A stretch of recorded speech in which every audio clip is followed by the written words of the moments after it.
All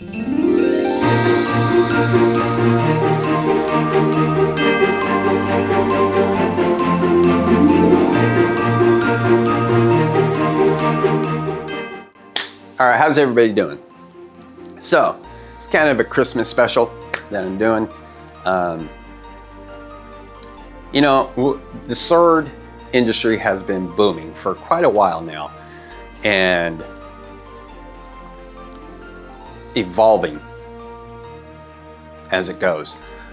Before, like in the 90s, you could only get really wall hangers like at a flea market or in a mall or whatever. But now things have, with the age of the internet getting more vast and more accessible for everybody, we've all learned that certain steels are the best to be cutting with. Certain steels have more flexibility in that. So this whole you could say revolution has like really taken off. And since like the pandemic, HEMA has really taken off like crazy. So with that, people have really come together as a community, in the sword community especially, since I've been doing this now for 3 years, 4 years, being on YouTube. I have met some of the greatest, I would say, YouTubers out there. And some of them are some of the best backyard cutters you can even see, watch. But with that, we always come, you know, try to come together if someone has issues or needs help or advice or whatever. And that's what makes this community, in my opinion, so great.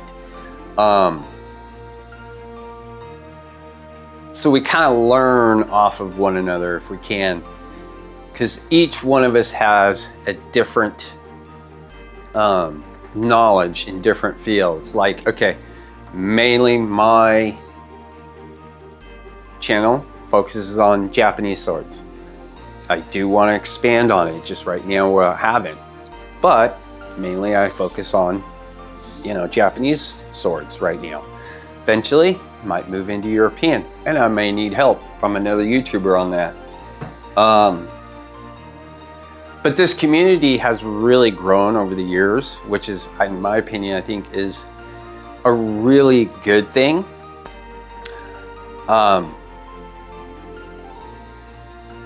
And for anybody who's been thinking about getting involved in it, I would say reach out to other YouTubers, ask them questions. What type of sword should you get?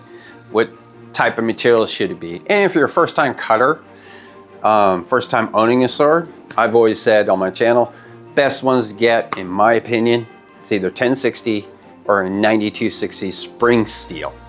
Now, 1060 is not spring steel, just regular carbon base, but they're more affordable, like 9260. And if you mess up your cut, it's more forgiving than T10 or whatnot. Now we're getting in the age of super steels. That's a whole nother debate, super steels. Me personally, working with steel for over 30 years, I don't feel that there is such a thing as a super steel. I've seen all kinds of steels break. I just don't. So I'm on the fence with those, you could say. But yeah, I don't believe there's any such thing as a super steel. All steel breaks. But as far as the sword community goes, I think it's one of the best communities that anybody can be almost involved in. You do get some haters every now and then. That happens in anyone. Community, but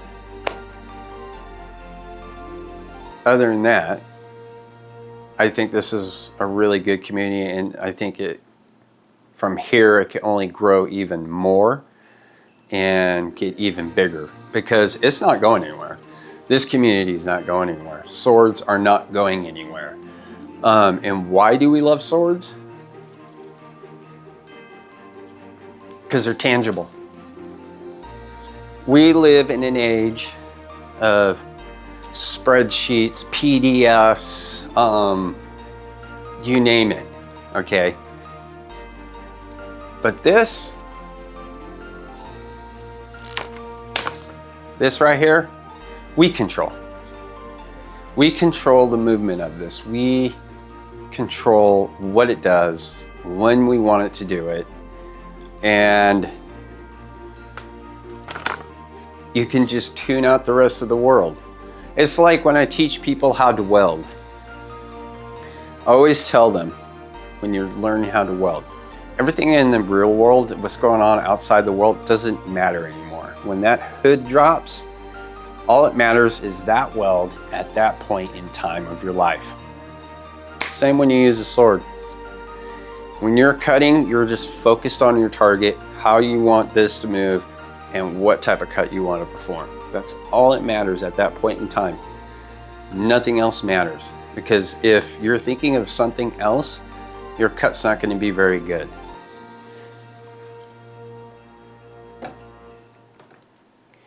And I will say again, like, I have met some really good YouTubers out there.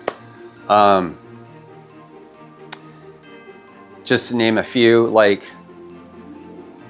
I'm going to give them big shout outs because they reached out and sent these to me, which I greatly appreciated.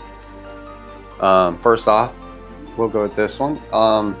Tone Deaf wanted me to have a Nodachi, so he sent me one from his collection. And this thing is awesome. And then Joe Steele from Steel Mindset, you know. And these are both great YouTubers in the sword community.